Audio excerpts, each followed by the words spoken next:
pledge allegiance to the flag of the United States of America and to the republic for which it stands, one nation, under God, indivisible, with liberty and justice for all.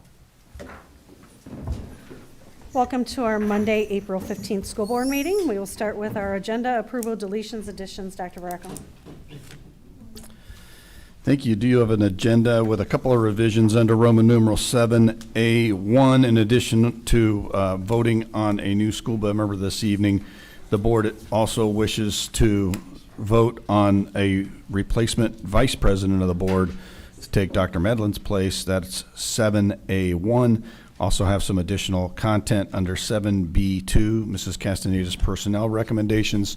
Also under 7D1, professional leave requests for Mrs. Schoeneman, and 7D2, field trip requests under Mrs. Schoeneman. Motion to approve. Motion by Mrs. Kelly. Second. Second by Dr. Malco. Any discussion or questions? Hearing none, all in favor? Aye. Motion passes. Thank you. Is there any correspondence this evening, Mrs. Kelly? There is not, Mrs. Seuss. All right, we will move into our liaison committee updates. Mr. Marshall. Thank you. I have nothing to report this evening. Mrs. Kelly. Thank you. I also have nothing this evening. Dr. Malco.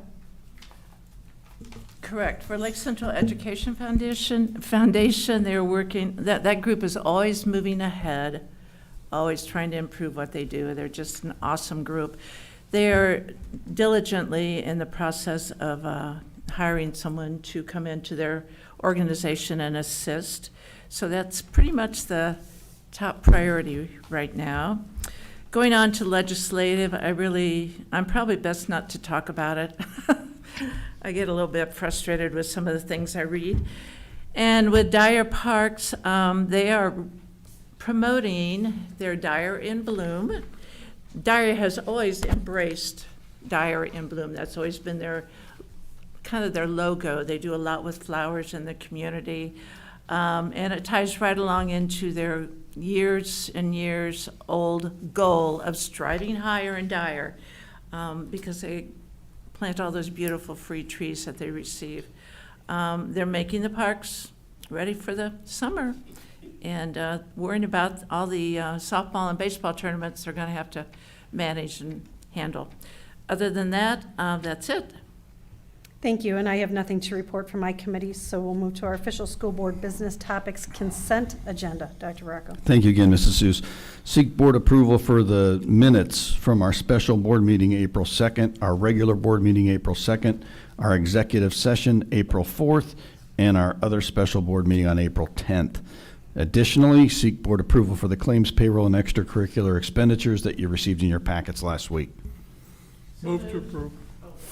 Wait, move to approve. I have a motion by Mr. Marshall.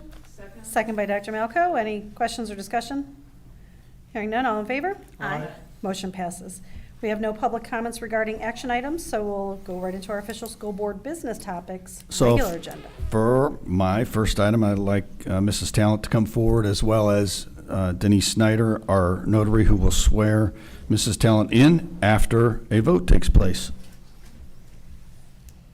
All right, do we have a nomination? Yes, I will nominate Louise Talent to fill our Dyer seat. We have a nomination for Louise Talent. Do we have a second? I would like to second that. A second by Mr. Marshall. Any discussion? Hearing none, all in favor? Aye. Motion passes. Welcome to the board. Well, now we got each other sworn in.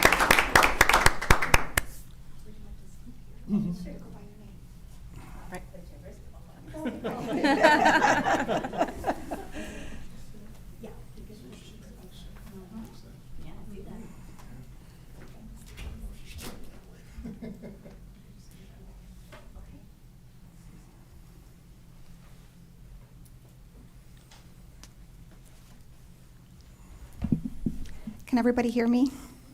Okay, very good, thank you. I, and Louise, if you please state your name, I, Louise Talent, do solemnly swear do solemnly swear that I will support the Constitution that I will support the Constitution of the United States of America of the United States of America and the Constitution of the State of Indiana and the Constitution of the State of Indiana and the laws of the United States and the laws of the United States and the State of Indiana. and the State of Indiana. I will faithfully execute I will faithfully execute the duties of my office the duties of my office as a member of the governing body as a member of the governing body of the Lake Central School Corporation. of the Lake Central School Corporation. So help me God. So help me God. By the authority vested in me, I declare this board member to be duly elected. Please join me in a round of applause of congratulations.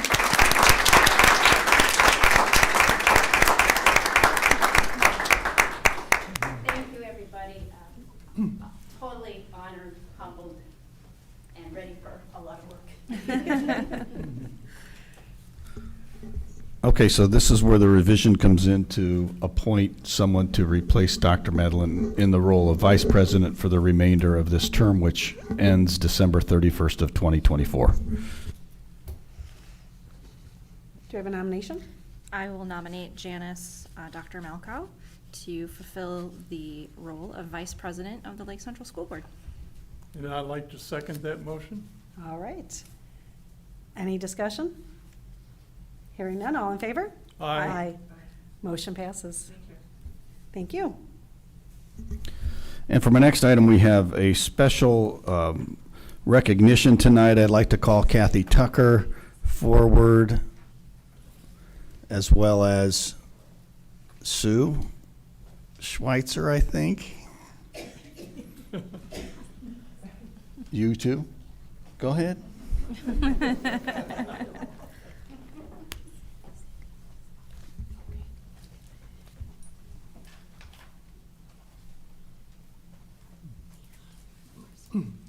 Yeah, Krista? Oh, you gotta come up. Krista Baver. I'm sorry. Go ahead and introduce yourself. Yes.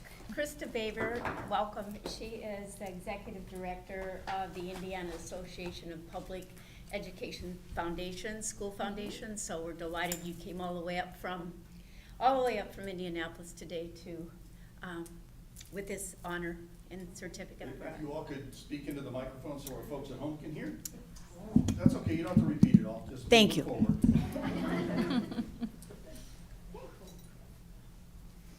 I'm here to produce a certificate to Justin Schranz, but I actually haven't met him yet. Justin? Oh, hi Justin, can you come up here, please? Absolutely. Thank you. So, in a path through a partnership with the American College of Education, was able to give away 4 full tuition scholarships throughout the state for current educators to achieve their next level of their career. We were able to award Justin a full tuition scholarship to transition from his current job as a paraprofessional to a full teaching degree. So if all goes as planned, and I believe he's already started in classes, he's in week 2 of classes, he'll be a full-blown accredited teacher by fall of 2025. Wonderful. Thank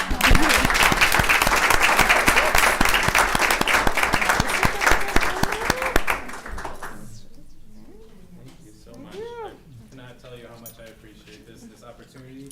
I don't know if any of you are familiar with Thornridge Preschool. I worked there for 7 years before I moved to Holman. Oh, sorry.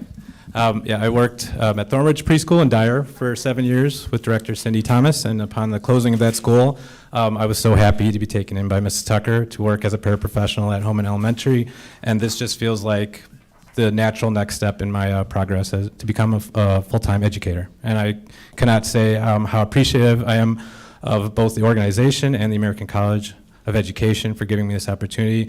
I also like to personally thank Dr. Veraco for making my school aware of this scholarship. I believe you saw me play as Old Man Winter in our school Christmas play. So under a large wig of white hair and lots of frost and everything, he had made it aware to some teachers that I know at the school that this scholarship was available. And I'm just happy to be the recipient. Thank you so much. We do want to thank the administrative task group, and Mrs. Tucker, thank you so much for taking this gentleman in, and we are so happy to have a new person come on to be a full-time teacher. We have other members of the Education Foundation Board here. Melody Wolf works with our grants team. She is here. Cornwell is here, a board member. Zach Seljan, Cher Cosgrove, Mike Seljan. So thank you all for coming tonight, because we're pretty happy to be able to be a part of this.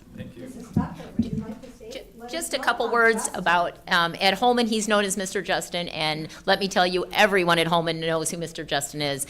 My very first encounter with him, when he came, he worked the whole day, and then he said, would you mind if I stick around for about a half hour? And he had the map in his hand. He said, so I could familiarize myself with the school, and I'm like, of course, you can stick around for another 2 hours if you'd like. So that's never really happened before, so I can't thank him enough. Also, one of the highlights at Holman is he works with the students he works with, he really gets to know them, and he even offers us some suggestions, because he truly takes the time to understand the children that we ask him to work with. He's flexible, and I can't go without mentioning that he is in our first grade lunch, usually supporting students, and somehow it came about that they like to watch him dance. So what he does, and if they've been good all week, he gets up on the stage, he does a few dances. It's come to everybody comes to the lunchroom to see Mr. Justin do his dance. So we all get excited in the school. So I honestly couldn't think of another person more deserving of this. So thank you, and thank you to the Education Foundation for supporting it also. So. Justin, do you mind passing in review, and we'll give you a high five? Oh, absolutely. Everybody. I kind of do this on a daily basis. Thank you for picking Lake Central. Orange justice, there's one that's the floss. The floss. Thank you so much. You have to come to school on Fridays. If you've been good all week. So. Yeah. Mrs. Tucker, do we need reservations to come and see him dance? Usually a crowd, we always never want to miss it. I'm like, did I miss the first grade dance today? All right, thank you all for coming out. We're going to continue with the business meeting of our board. If that was why you were here, you're free to exit if you need to. Thank you, Mrs. Peterson, for coming out tonight. Carrying on with Mrs. Castaneda. Mrs. Castaneda. Our Assistant Superintendent. All right, thank you. For my first item, I am seeking the board's approval for the personnel recommendations, the revised copy that you received this evening. So moved. Motion by Dr. Malco and Second. second by Mr. Marshall. Any discussion or questions? Hearing none, all in favor? Aye. Motion passes. Thank you. For my second item, I am seeking the board's approval for a professional leave request. Motion to approve? Motion by Mrs. Kelly, and I will second that. Any discussion? Questions? Hearing none, all in favor? Aye. Motion passes. Thank you. And for my last item, I'm actually going to do a presentation, so if anyone wants to move seats in order to see it better.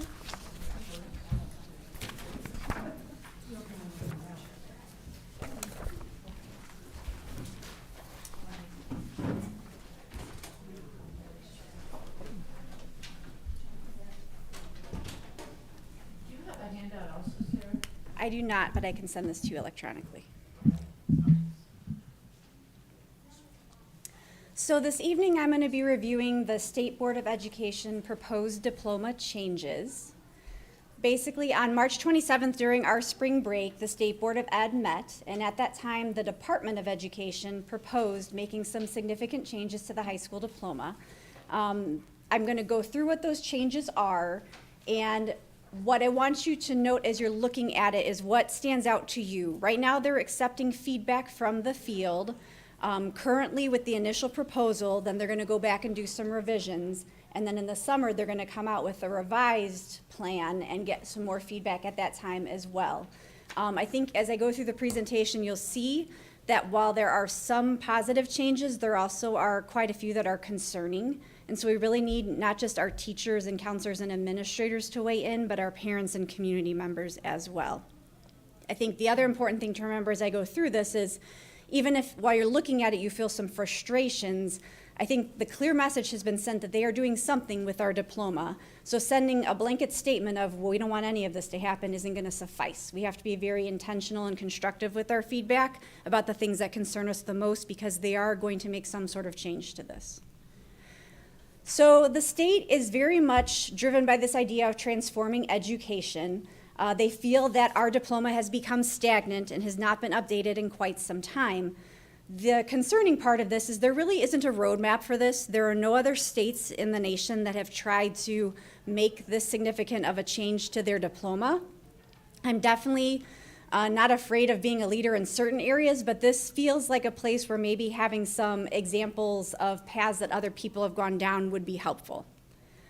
So their timeline was in March to release the information, to have this public comment period that is currently open, to take that public comment section and then go back and do some revisions. Like I said, to have a second public comment period on those revisions. And then they're going to try to adopt final rules by late summer or early fall. They technically have till December to complete it, but it seems like they want to get it done before then. So that QR code that's on there, and when I send this out electronically, you'll have it as well, links you to the JOT form where you can give feedback. So one of the things that they wanted to do is they wanted to streamline the diplomas that are available. Currently in Indiana, there are 3 different types along with the alternate diploma that we have. So they want to narrow it down to just 2 options, the Indiana GPS Diploma and the Indiana GPS Diploma Plus. The Diploma Plus takes the place of the Academic Honors Diploma and the Technical Honors Diploma.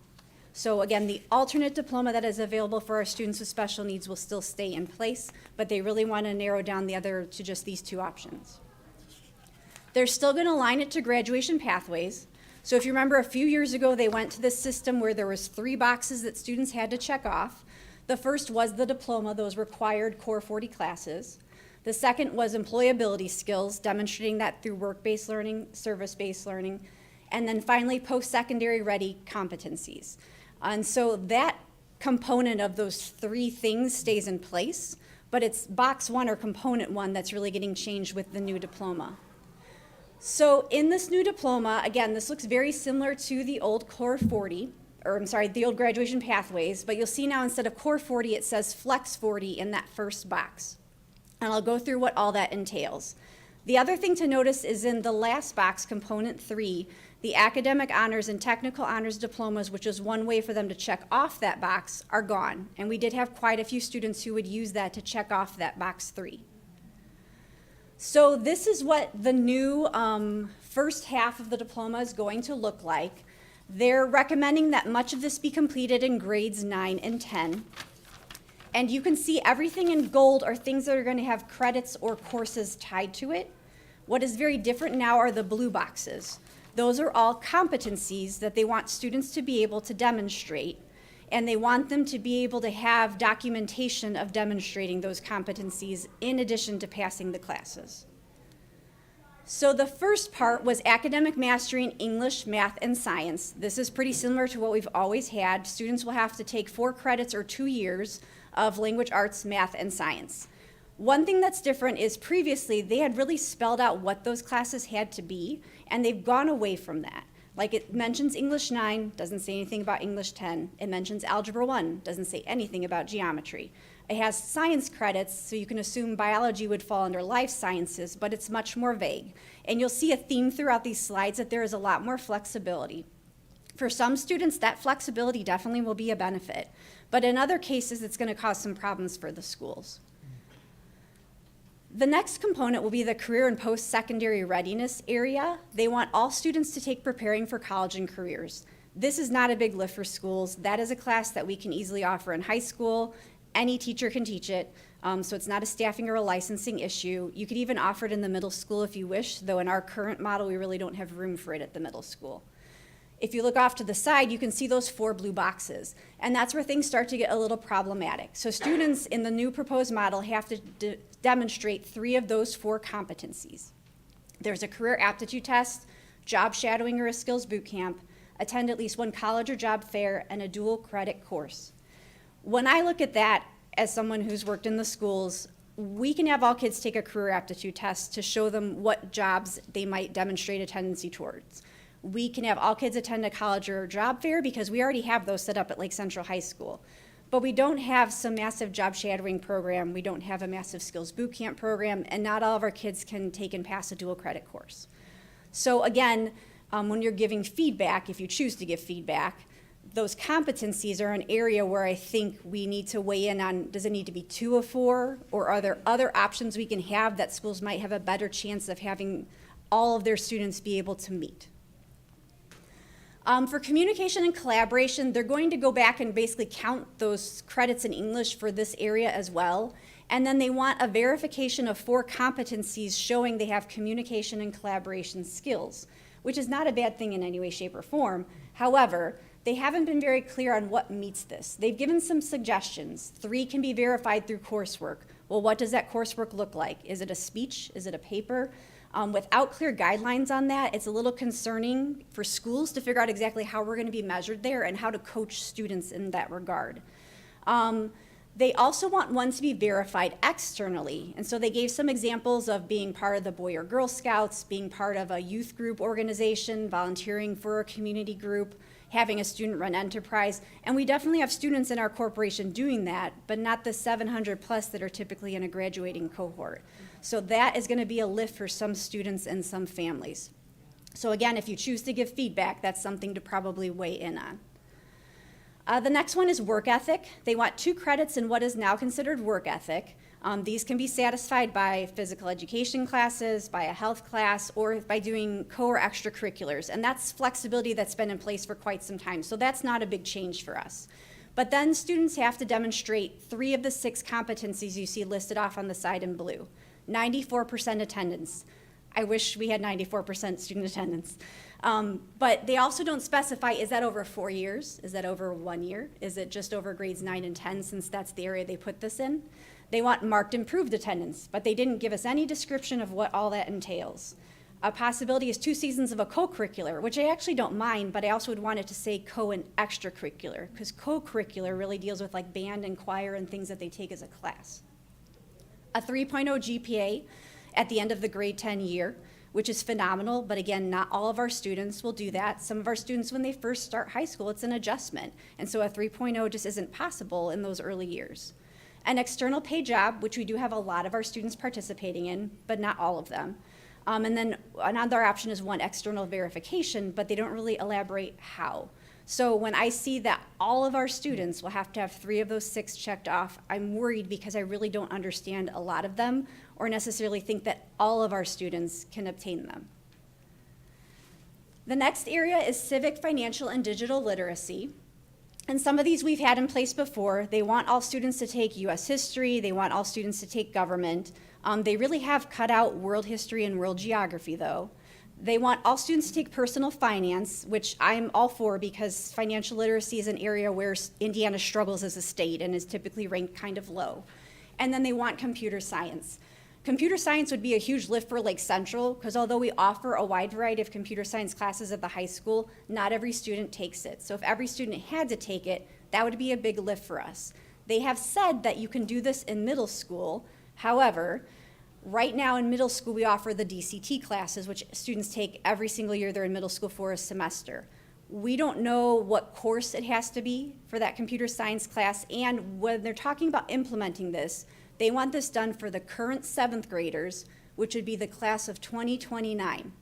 If we needed to teach computer science in the middle school because we don't have the staffing at the high school, we would need to have more time to prepare for that if these rules aren't going to be put into place until summer. And so I think another big concern of mine is the time frame. I know class of 2029 sounds a long ways off, but for all they're asking us to do, a year or less to prepare for it is quite significant. They also want students to demonstrate mastery in 1 skill area. So one of those areas, civic, financial, or digital literacy. But some of the examples they gave are really limited, like being on the We the People team, being an election poll worker, serving as a State House page, all wonderful things, but not all of our students are going to be doing that, and 2 of them are really quite limited. For financial literacy, they talked about DECA, they talked about entrepreneurship, developing a personal budget. I mean, if they're going to allow that, that's something we can build into that finance course and have all students do and check that box. Maybe it's that easy, but they haven't given us enough information to make that decision.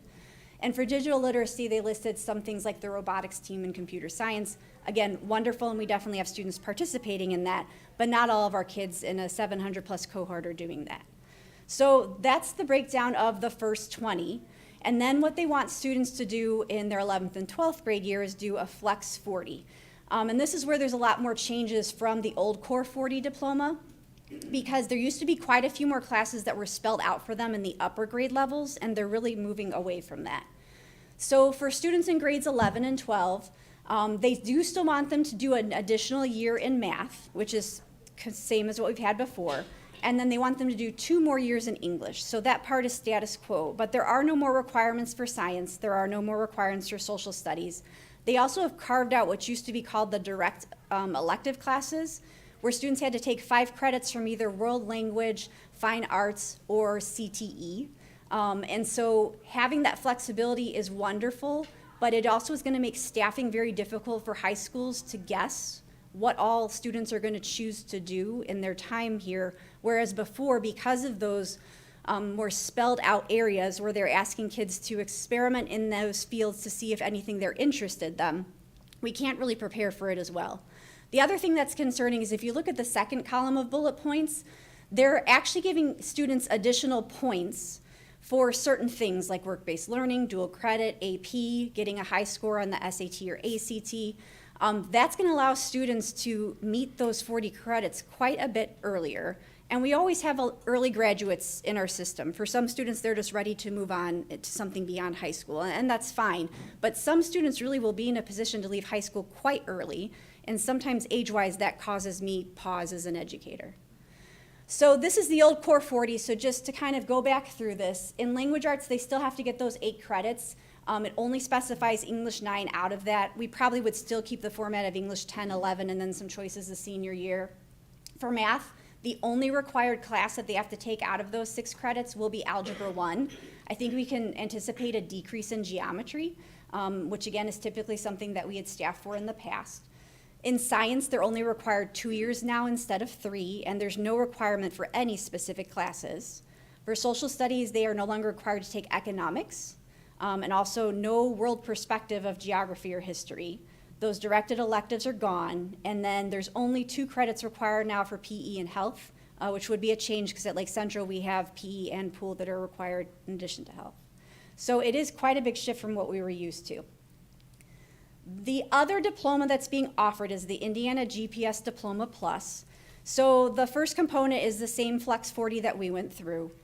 The second component, in order to get the Plus diploma, is you must do a work-based learning experience. So either a work-based learning capstone, which is about 75 hours, so that would be like 1 class period at some point during one of your semesters of high school. They have not said if a student has a summer job, if that would meet it, even though they are getting work-based experience. So again, that's something I want clarification on. And then the other examples they have of the state pre-apprenticeship and the U.S. Department of Labor registered apprenticeship are things that we typically don't have our students participating in. So really, the work-based learning feels like the only option there. In addition to that, they also must do component 3, and that's getting a credential of value, doing an apprenticeship, completing the Indiana College Core, which is roughly 30 college credits done at the high school level through a combination of AP and dual credit coursework, being an AP Scholar with Distinction, which is taking 5 AP classes and getting a 3 or higher on all of those tests, Cambridge Diploma, which we don't offer, IB Diploma, which we don't offer. What concerns me about this is our track history on academic and technical honors diplomas is really good. So out of those 700 plus cohorts, we've had roughly 200 to 300 students who are achieving that goal over the previous few years. When I asked the high school how many students we have getting the AP distinction, they said about 40 in a cohort.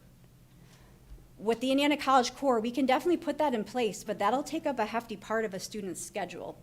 So I'm not quite sure why they bumped up the Diploma Plus so much, but there is a significant change there where I think a lot of parents who have had previous graduates come through and achieve either academic or technical honors, that may not be a possibility for their child anymore. And so that's another thing that gives me some pause.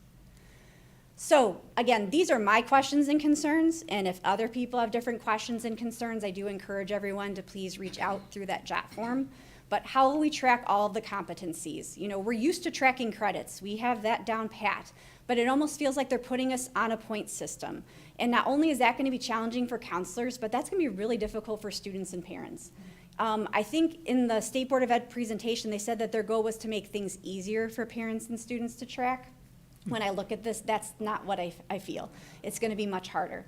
Are all the competencies necessary? Again, some are going to be difficult for students and families to achieve. I mean, some of them require transportation if you're asking them to have some external verification of these things from an outside organization.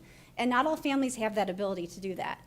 How will these factor into credits and GPAs, and how is higher ed going to respond to that?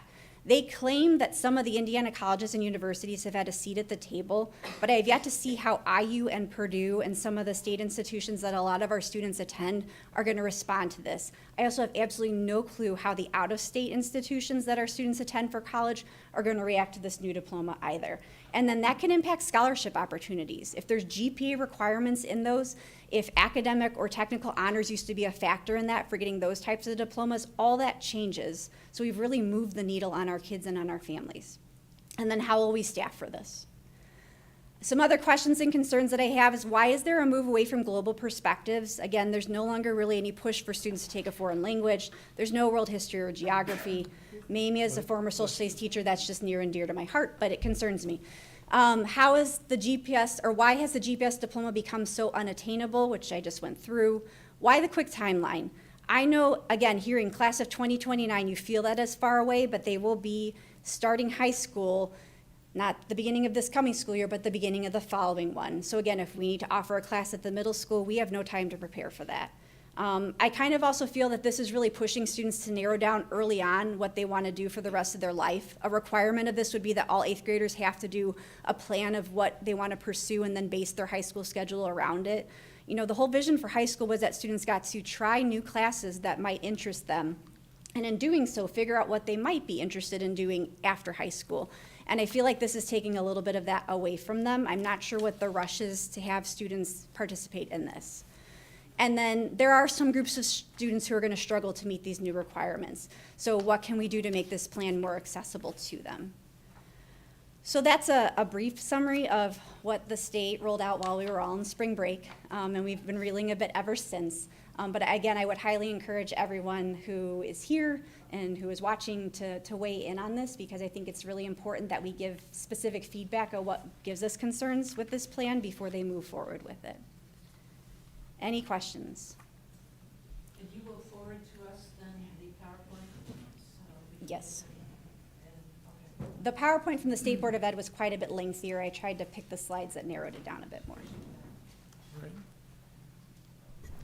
Any other questions? How do we get the information out to our parents, to and our community members and our teachers? Your teachers are knowing about this? Or? We asked if, because they're taking public feedback right now, they were going to do that, and the answer was no, that they want the schools to share this with their community. So we're trying to figure out the best way to get this out to the community, given it's kind of complicated, and we'll try to do that in the next couple of weeks. Was there a date on when that public comment will end? Did you know that date? Like They did not May share that 1st? with us. I know they have a meeting coming up in May. I think it's May 10th. I'm not sure if they're going to try to do the revisions by then. I guess I would encourage people maybe to weigh in by the end of this month. So Okay. at least that feedback is in for when they do make some of those changes. Okay, thank you. You're welcome. Oh, sorry, I overtalked you, sorry. Any other questions? All right, thank you. Thank you.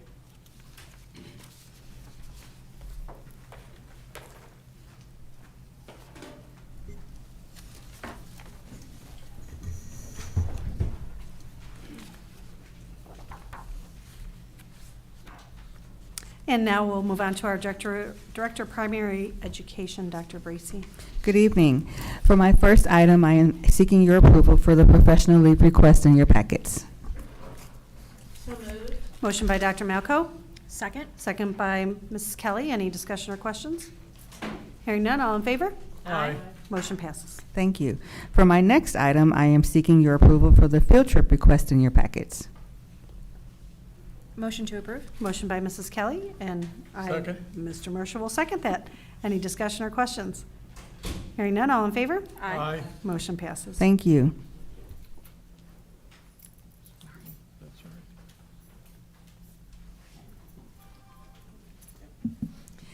Last week, all of our elementary students in the Lake Central schools were able to experience junior achievement. It was a very exciting day. I tried to get around to as many schools as possible, but I was only able to visit 3. But we had some amazing parents and volunteers come in to present to our students. So tonight we have some very special people from Protsman here to introduce to you what they learned during junior achievement. We have a very brave 3rd grader named Desmond. Thank you, Desmond, for coming and joining us. And then we also have Mrs. Kathy Galasich. She is one of our 4th grade high ability teachers. And then Mr. Josh Wiersba is the assistant principal at Protsman. So welcome. I'll just quickly, you're going to want to listen to him more than me. So just really quickly, we had junior achievement on that last early release day, and we had every classroom filled with a parent volunteer. We were lucky enough to have some of our own staff members be able to go into their own children's classroom and teach, and they were just overjoyed with that. So we had some great experiences with it, had a lot of positive feedback. Right afterwards, we actually had Mrs. Glossage, she came down and she goes, it was just so great, and had a great experience. So I'm gonna let her talk about how her experience was, and then we're gonna end it with Desmond doing his, because he's gonna bring it all home for us. So I'm gonna have Mrs. Glossage talk about her experience. Thank you. So like Mr. Wiersba said, as soon as it was over in my classroom, I ran down to the office to tell Mr. Wiersba, Mrs. Sapita, what a wonderful experience I had in my classroom. I hadn't talked to my team yet or anyone else in the building, but I was on such a high, personal high as a teacher, I just wanted to share it right away. I had a wonderful parent volunteer.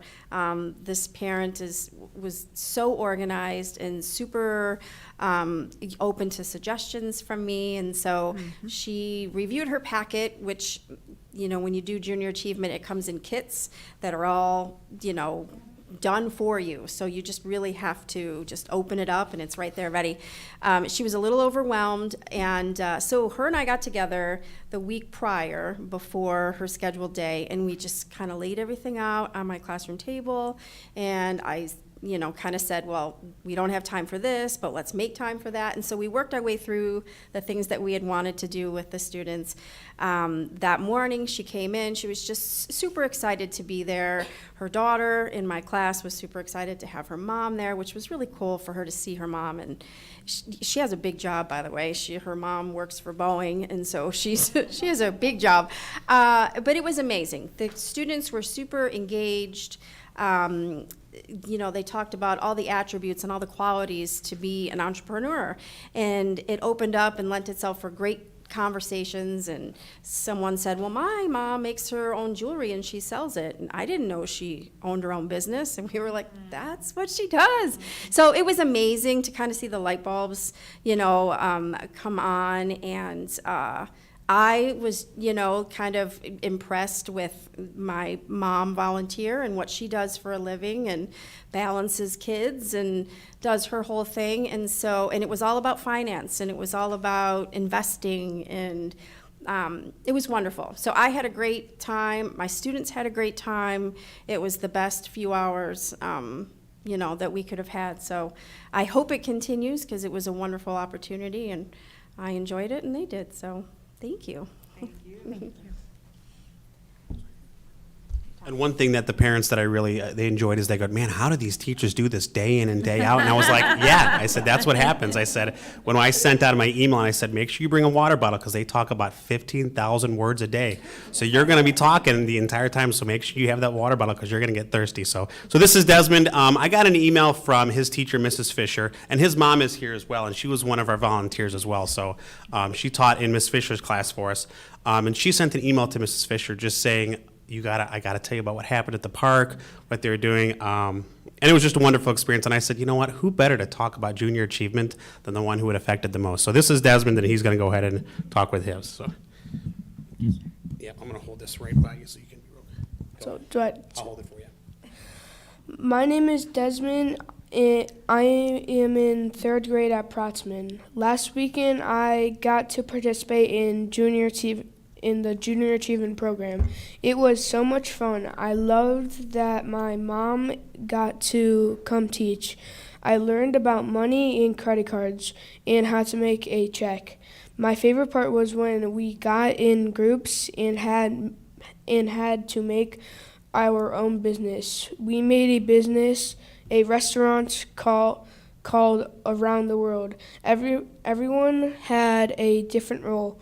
We had to learn about paying rent and added up how much we made each week. We learned about advertising for our business, and then presented our business to the class and got to see which business made the most money. Later that day, a bunch of classmates met at the park, and I brought all my stuff there, and I played a restaurant at the park. I had so much fun. At night, I asked my mom, how old do I have to be to open my own business? Because I really wanted to open a restaurant. I really hope we get to do the program again at my school.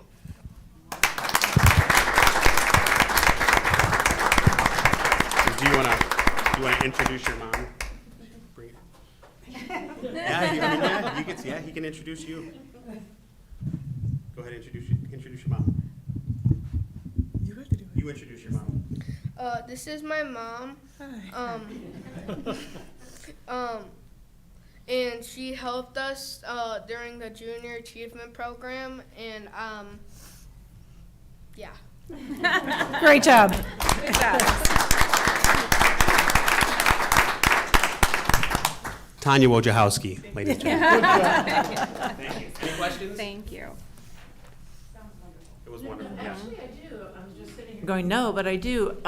Is this in all the elementary schools, and how often do we do this? So we did it, they call it JA in a day, so Junior Achievement in a Day. And so some programs will do it where they come in different times throughout the year. But we thought doing the first time coming back, and thank you, Dr. Bracy, she was the one who brought it back, and it was wonderful. So they did JA in a day, and kindergarten went from about 8:30 to 10:30, first grade 8:30 to 10:30, and second, third, and fourth about 8:30 to 11. So JA in a day is what we did. So they send us like links, and we, as parents, whoever volunteered, watched like videos on how to teach different sections of these packets they sent home. So we just had to like organize it. I spent a couple hours at home organizing it, and then bringing it in and presenting it to the class. Yeah, and they loved it. I mean, absolutely loved it. So we were third grade. They loved it. Excellent. Great. It was really nice. Well, it's really nice to see this come back again, because Junior Achievement was a thing years ago, and now it's resurfacing, so, or maybe that's because of you, Dr. Bracy, I don't know. Has it always been out there? And It's a team effort.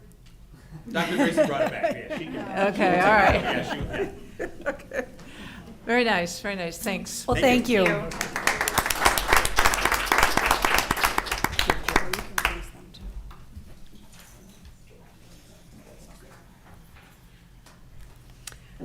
thank you for that. And now our Director of Secondary Education, Mrs. Schoeneman.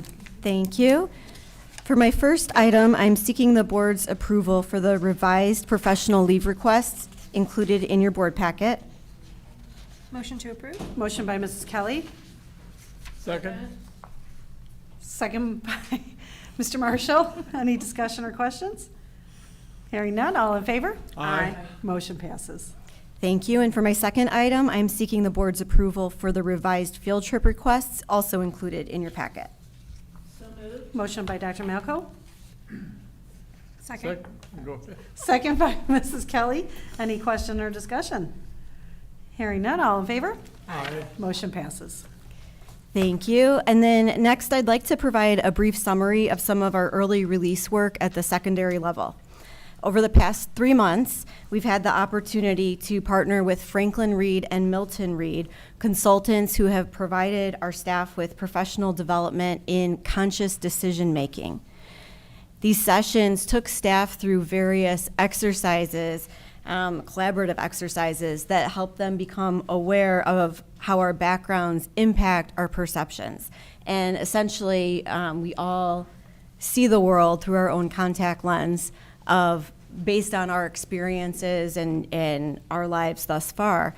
And in taking everybody through this, The training focuses on understanding that everyone sees the world through their own lens, and our experiences differ, and that shapes our perceptions.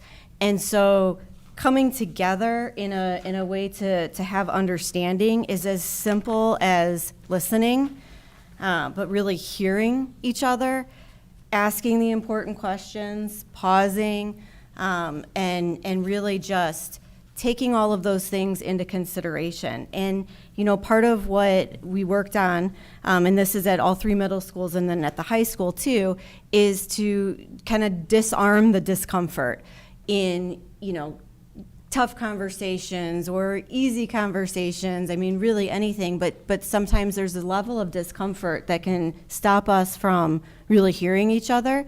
And that's, you know, teacher, student, student, parent, anybody. We're just all humans.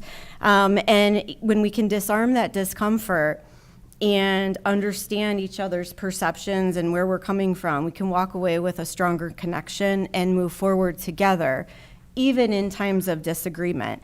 And I'm just really proud of this work. I think that it's important for the community to know that, you know, we value that early release time. We want to be good stewards of that time. And, you know, when I think about what it is we do here, we serve students. We're supporting teachers as they serve the students. We're partnering with parents, and all of those things involve communication and understanding and intent and perception and all of those things. And I'm just so excited that we have this partnership to move that work forward. And I think about the Tri-Town area. We've got the 3 towns, just one Lake Central, and, you know, even since some of this training, and this isn't the first time we've had this, but even since this training, I've seen movement in terms of coming to a better sense of understanding, one conversation at a time, one moment at a time. And I'm just really excited to see that work move forward, and really proud of our teachers for, you know, just being kind of vulnerable in that training and being open and just ready to make those connections and build our community.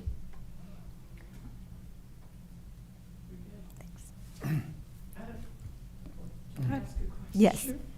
Is this Franklin Reed? Is he the gentleman that gave some presentations earlier? Oh. Mm-hmm. Very nice, very nice. That's good.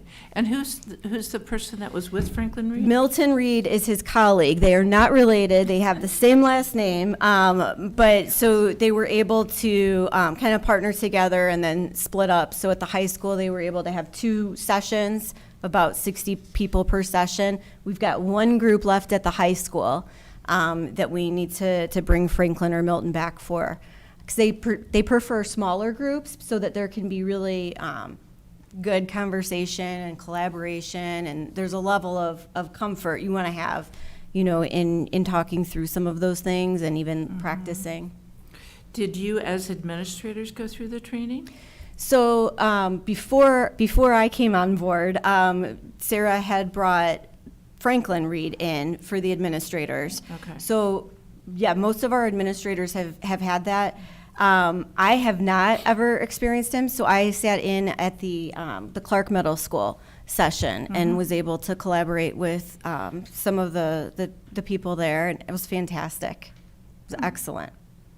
I mean, to me, it would be very valuable, even just for board members to go through this, just all of us that are in decision-making roles, and how we understand the different value systems that exist. So I'm just throwing that out there. I think that I had asked before to be included if he came back, but that was several years ago, Sarah, I believe, wasn't it?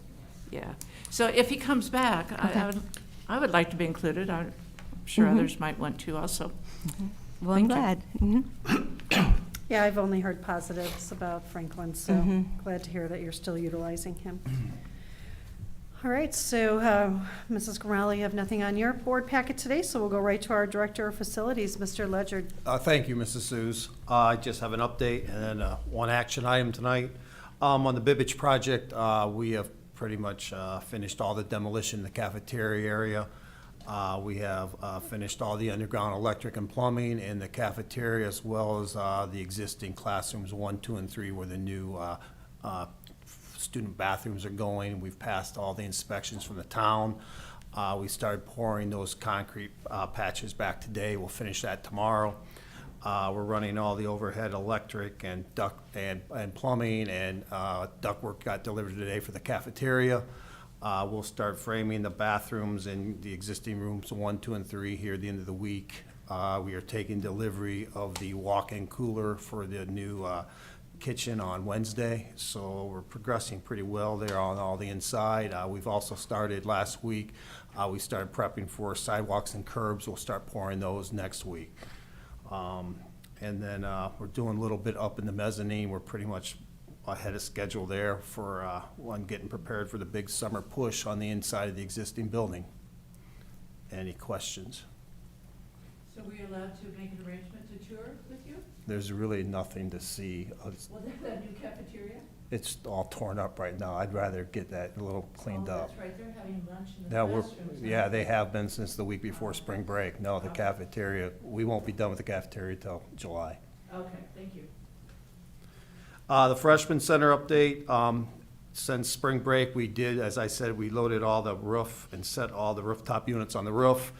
We have finished the last air handler units since our last board meeting. The only ones we have left are air handler 1 and 2, which is the kitchen and cafeteria, which we can't do till summer because we can't take them down.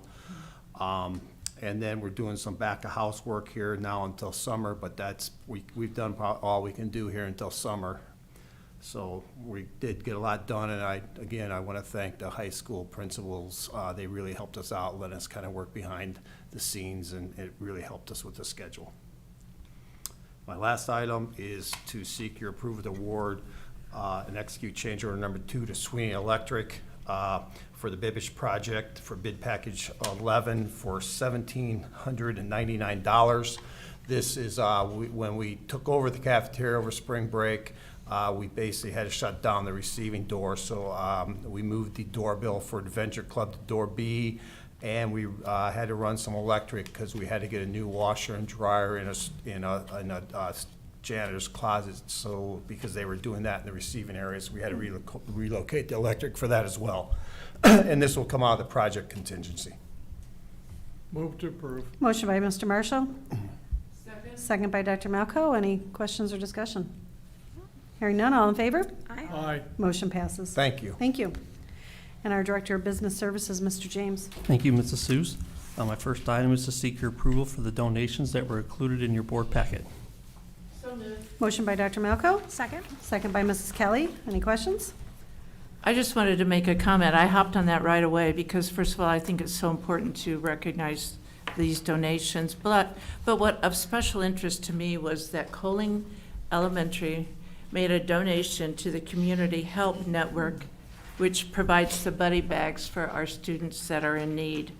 And I just found that to be very exciting to see the students, or whomever made the decision, actually analyze what the needs were. So it's just a good feeling to see the donations kept local and not all being sent away. So just my personal.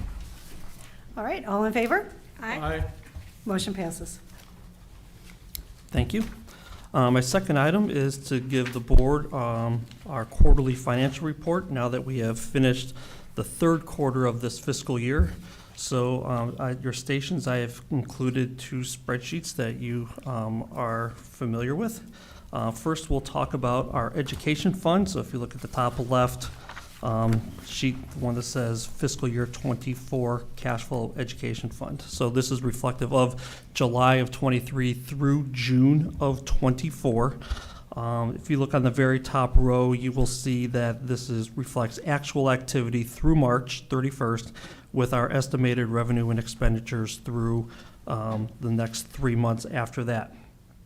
I can report that the state support amount has now been updated here in April for the February ADM count, which, as we previously reported, we're down students, so that's why the funding decreases for the last few months of this fiscal year. We are running well. things are pretty steady. This is the time of the year where, you know, the payroll is what it is. We've already given our raises. We settled our teachers' contract back in the fall. Classified staff had their pay increases in January. So the February and March expenditures are pretty steady, and they're what we would expect for the next 3 months. You know, you always have a little bit of, you know, our payroll will be a little bit less in April because of the spring break that was at the end of March, and so forth. But if you go then, you know, we always jump to the bottom right-hand corner to see how we're projected to look. As of right now, we're looking at running about $2.9 million to the good. And for the education fund, which is good. But as you know, we are not in the business to have and grow our cash balance here. We are to put it back into the classrooms. But there are a few reasons why we are running well. If you remember a year ago when the state set the 2-year budget, they front-loaded the new money to schools in year one. At that point, we were projected to receive about 5% new money this first year, with only about 1.2% new money for next year. So we did a 1-year contract with our teachers. We held money back, knowing that we'd still like to do a pay increase this negotiating in the fall. If we would have gone all in this year, there wouldn't have been any money for that. Also, with our changing ADM, we didn't want to lock ourselves into a 2-year agreement in the fall because we just want to be so close there. Another reason is our health insurance costs. We've had 2 years of highly increased costs, which has resulted in the school corporation putting in more dollars into our contribution for the health plans. Knowing that, and knowing that we made some significant changes to the plan here for both the employer and employee in January, but those are all just based on estimated claims and what we hope our claims are going to be. You just never know with the rising cost of healthcare. And so we wanted to make sure we held money back in case, again, we are going to have to put in maybe more contributions again this fall for January of 25. And if we're not really getting new money from the state, that had to come from somewhere.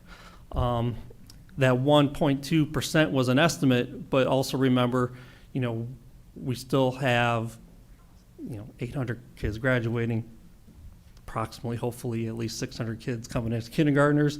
Our general population is going down because of just the cohorts and the demographics.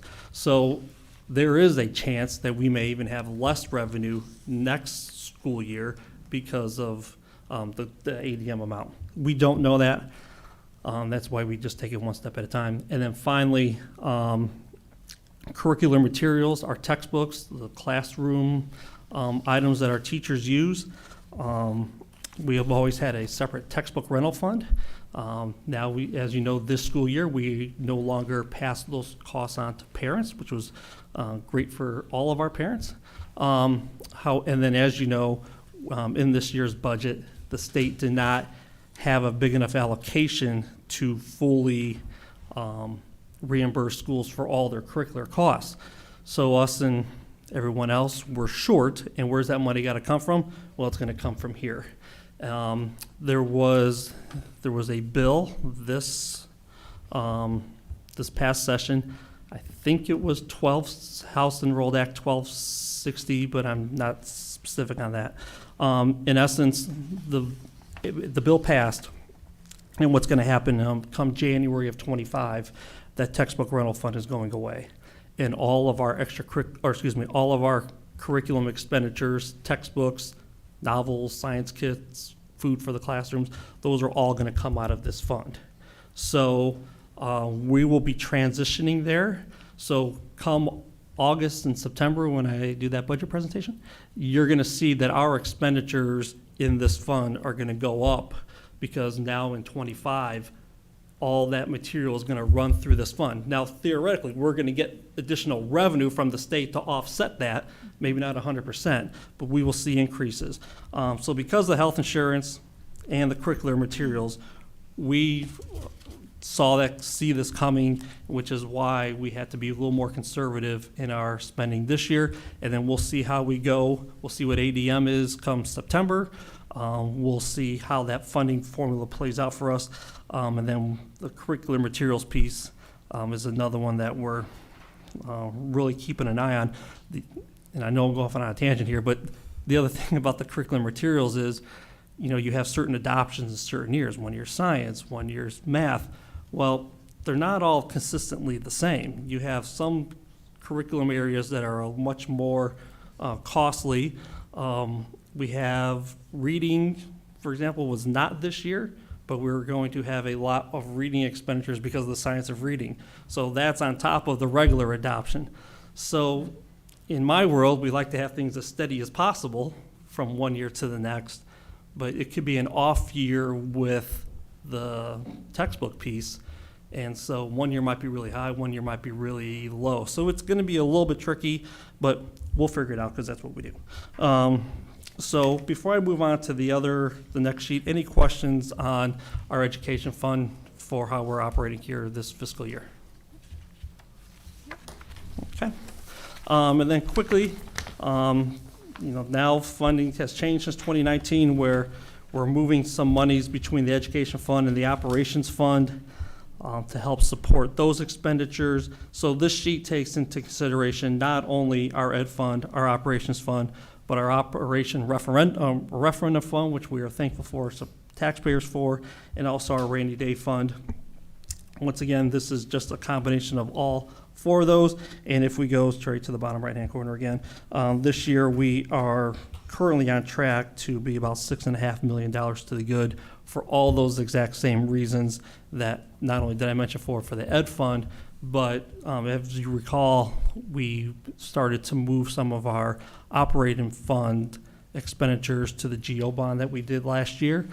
For example, our bus purchases, our roof repairs, our asphalt repairs. We're kind of moving using another funding mechanism for those in order to open up dollars over here. Again, we're in this really transition time, especially with the textbook rental or the textbook piece and the curriculum piece. So how the health insurance will play into this as well, because in that first page, that education fund is, our teachers and classroom staff, but in our operations fund, there are a lot of other staff who also get insurance as well, so it affects them as well, be our custodians, central office staff, and so forth. So again, in summary, we are running well. We like to have a good cash balance on hand because unlike the ed fund, which is mainly payroll, about 85% payroll and bennies, when it comes to operations and transportation and facilities, you just never know when something's going to happen, and you need to have the cash on hand to fix something and maintain the facilities that we do. So any questions on any of that? Mr. James, what is the school safety grant? Is that, So it's called the school safety grant, and it is through the state, and it's we get $100,000 for that.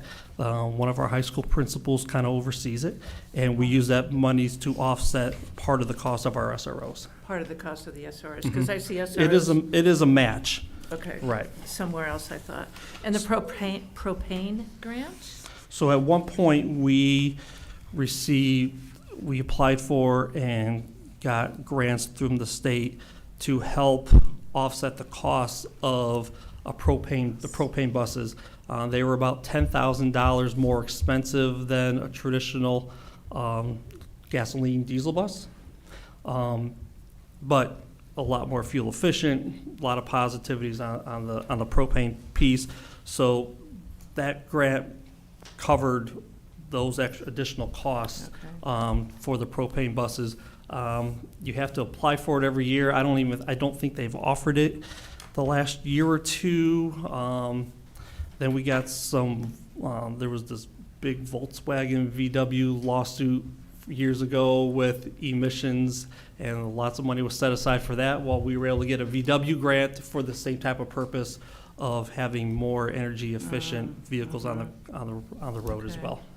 Okay, and then I see athletic workers payroll reimbursement. Yep. So whenever we have a staff member who works an athletic event, ticket taker, scorekeeper, so forth, not the coaches, but just working the events. The state requires us to pay them through payroll. I see. So we'll just take, for example, the high school. They'll say it's a football game, and they know which people who work the event are regular school employees and which are people community members who they've just hired to work the event. If it's a school employee, then they send us a list, they fill out a form, they say who worked it, number of hours, how much to pay them. We then pay them, and then the high school sends us money from their athletic fund to reimburse us. Oh, wow. Okay. For the non-school employees, Got it. they just pay them directly. Okay. Oh, So. interesting, okay. Thank you. Any other questions? All right, thank you, that's all I have. Thank you. And we don't have any public comments this evening, so we'll move right into our board comments and consideration of future agenda items. Mr. Marshall. I'd like to officially welcome our new board member. I know we talked previously, but congratulations again to you, Louise. And I know you're going to have a wonderful experience. Thank you, Mrs. Kelly. And I'll echo that. Welcome. We're looking forward to working with you. Dr. Malco. Of course, a big welcome to Louise. I wanted to let you know that Color Guard is really doing well. I think I told you that they beat, I don't know who they beat, Lincoln Way, East, West, whatever. And they hadn't done that in many, many years. Concert band, I was so proud of them. They had their large organization contest. They were in group 1. And they got first. A couple of years ago, they were in group 3. So I'm very, very proud of that advancement and working really hard. And we have an ecology club here, don't we? Ecology? Somebody told me. Environmental Science Yeah. Club. Pardon me? We have an environmental science club at the high school. Okay, and they're the ones that are collecting the top, whatever the tabs are for the Dyer program, is that right? No. You remember? I remember Dyer bringing that here, we sent it off to the schools, I'm not sure which groups and organizations jumped on that, so I can get that information. Okay, okay, I was just wondering, I've had several people approach me about recycling our plastic bottles, like at ball games, instead of just throwing them in the trash. Just being more aware of our environment and doing some recycling. I wanted to let you know also the summer EBT program, which would reduce summer hunger in Indiana if our state applied for it. But it will provide for low-income students the summer nutrition programs. There were 2 deadlines that the state had to meet, one on January 1st, one February 15th. Do you know anything about it? I do not. Okay. Well, I'm going to try to find out if they actually did it or not, unless you think that you would have better access to that information than I would. I'd have to look at where this is coming from. Okay. That's all, Cindy. Thank you. Thank you. Mrs. Talon. Thank you so much for the welcome, and I really appreciate this opportunity. Like I say, honored, humbled, and a lot of work coming up for our students, so thank you. And also, I wanted to thank publicly my husband, Don. He was here this evening, and he's been real supportive, so I wanted to make sure that, he got a little kudos. Thank you. And I too welcome you, Mrs. Talent. So with that, I turn it over to Dr. Rocco for board calendar future activities. Thank you. We have a 3-week break before our next gathering. It is our big retiree reception and our Teacher of the Year recognition night. So we will have a reception at 6 p.m. in the Freshman Center North Lobby, and then we'll scoot right into the LGI for our meeting that night, because we generally have a fair number of people come to not only recognize our retirees, but also our teacher or Teachers of the Year, and then those other finalists for that award. So that is May the 6th. Thank you. And Dr. Vracko, I believe the art fair is going to be that same night. I saw the sign down there in the library. The art fair. I have not seen that. Yeah. That's happened before. All on the same night. Right. Cool. All right, do we have a motion for adjournment? Motion to adjourn. Motion by Mrs. Kelly. Second, Dr. Malka. We are adjourned. Aye.